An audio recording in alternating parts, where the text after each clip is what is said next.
The sky blue ghost of San Francisco the morning of June 3, 1935, did not feel like a day that would alter human history. San Francisco was wrapped in its usual cold woolen blanket of Pacific fog. At the bustling docks of Pier 42, longshoremen cursed into their coffee cups, their hands raw from moving crates of California peaches and dried prunes. Among the crowd stepped a man who looked entirely out of place. He wore an impeccably tailored sky blue linen suit, a cream-colored fedora tilted at a rakish angle, and carried a leather briefcase that smelled of expensive European wax. His passport identified him as Dr. Anthony da Silva, a senior agronomist for the Portuguese Ministry of Agriculture. He spoke with a lilting, aristocratic accent, flashed a smile that could melt the icy bay waters, and possessed a charm so effortless it felt almost hypnotic. Within 48 hours, this man would pull off what the Federal Bureau of Investigation would later call the most elegantly devastating act of economic espionage ever committed on American soil. He did not steal gold, military secrets, or blueprints for a new weapon. Instead, he targeted a biological treasure worth. To understand the audacity of Dr. da Silva, one must understand the California of the 1930s. The Great Depression had crushed the nation's industrial spirit, but in the fertile valleys of California, a new empire was rising. They called it green gold. The combination of the state's unique Mediterranean climate turned the Central Valley into the salad bowl of the Western Hemisphere. At the absolute apex of this empire was the imperial fig.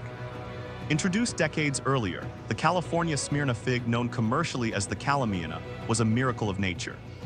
It was plump, honey-sweet, and possessed a distinct nutty flavor that turned the Central Valley into the salad bowl of the Western Hemisphere. At the absolute apex of this empire was the imperial fig. Introduced decades earlier, the California Smyrna fig, known commercially as the Calamiana, was a miracle of nature. It was plump, honey-sweet, and possessed a distinct nutty flavor that commanded.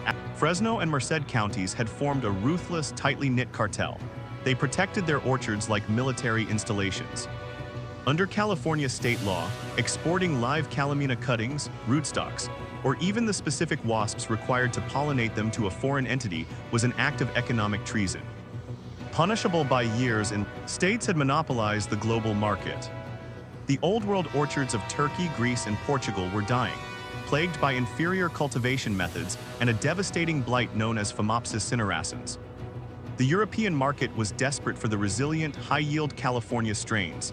Enter Dr. Anthony da Silva, artist, polyglot, and disgraced botanist born in Vienna, raised in Marseille, and operating out of the shadows of Lisbon. Fogel had been hired by a consortium of wealthy European agricultural syndicates who were willing to pay a king's ransom, nearly $250,000 in 1935 money, equivalent to millions today, if he could smuggle out the genetic. Traditional smuggling would fail. The border patrols were vigilant, and the ports were monitored by eagle-eyed agricultural inspectors trained to spot a rogue plant clipping from a mile away. He needed a grand illusion. He needed to walk into the lion's den, get the lions to hand him the prize, and walk out with a polite thank you. Upon arriving in San Francisco, Fogel didn't hide. He did, though. Exact opposite. He checked into the penthouse suite of the Fairmont Hotel on Nob Hill, using a line of credit established through a web of shell companies in Switzerland. He immediately hired a private Packard limousine and a chauffeur named Hank, a talkative local who knew the layout of Northern California like the back of his hand. Fogel's first move was a masterclass in psychological manipulation. Instead of sneaking into the orchards under the cover of night, he sent a formal, wax-sealed letter to the California Fig Growers Association in Fresno. The letter, written on official-looking Republic of Portugal stationery, explained that the Portuguese government was looking to invest $2 million to purchase American-manufactured agricultural machinery, tractors, and irrigation. Manipulation. Instead of sneaking into the orchards under the cover of night, he sent a formal, wax-sealed letter to the California Fig Growers Association in Fresno. The letter, written on official-looking Republic of Portugal stationery, explained that the Portuguese government was looking to invest $2 million to purchase. Manipulation. Instead of sneaking into the orchards under the cover of night, he sent a formal, wax-sealed letter to the California Fig Growers Association in Fresno. The letter, written on official-looking Republic of Portugal stationery, explained that the Portuguese government was looking to invest $2 million to purchase pumps as a gesture of goodwill. Dr. Da Silva wished to visit the famous California orchards to study the superior American techniques, so that Portugal might better configure the machinery they intended to buy. The Great Depression had made the machinery manufacturers desperate for business. They immediately European diplomat. On June 8, the sleek blue Packard rolled into Fresno. Fogel stepped out, his sky blue suit pristine despite the valley heat. He was met by George Krupp, the president of the association and a man whose family owned over 10,000 acres of prime orchard land. Krupp was a hard-nosed, cynical businessman, apparent deep knowledge of soil chemistry. For 3 days, Fogel was given unprecedented access. He was escorted through the experimental nurseries, where the most resilient, genetically superior fig saplings were kept. Krupp showed him the intricate process of caprification, how the tiny Blastofaga wasps were used to pollinate the figs. Fogel took meticulous notes in a leather journal, drawing detailed diagrams, but notes weren't enough. He needed live tissue. He needed the budwood, the specific young branches of the Calamina trees that could be grafted onto foreign rootstock to replicate the exact American fruit. The challenge was immense. Budwood is highly perishable. If it dries out or if it is exposed, kept cool, moist, and perfectly sealed, and it had to be transported across the Atlantic Ocean within 2 weeks. On the third night of his tour, Krupp hosted a lavish dinner at his estate in honor of the Portuguese delegation. Alcohol flowed freely, despite the recent memories of prohibition. As the local barons toasted into the shadows of the estate's private conservatory, he had concealed beneath his sky blue suit a specialized, custom-made vest. It was lined with vulcanized rubber pockets, filled with a damp, nutrient-rich agar jelly designed to keep plant cuttings alive for up to 20 days. Using a pair of surgical shears hidden in his through Krupp's private showcase greenhouse, snipping 24 pristine cuttings of the prized ultra-rare Vanguard Calamina strain, a genetically modified hybrid that the association had spent a decade developing in secret, a strain that was completely immune to the European blight.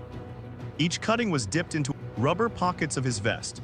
When he walked back into the dining room 10 minutes later, sweating slightly under the heavy, wet vest, he looked entirely unbothered.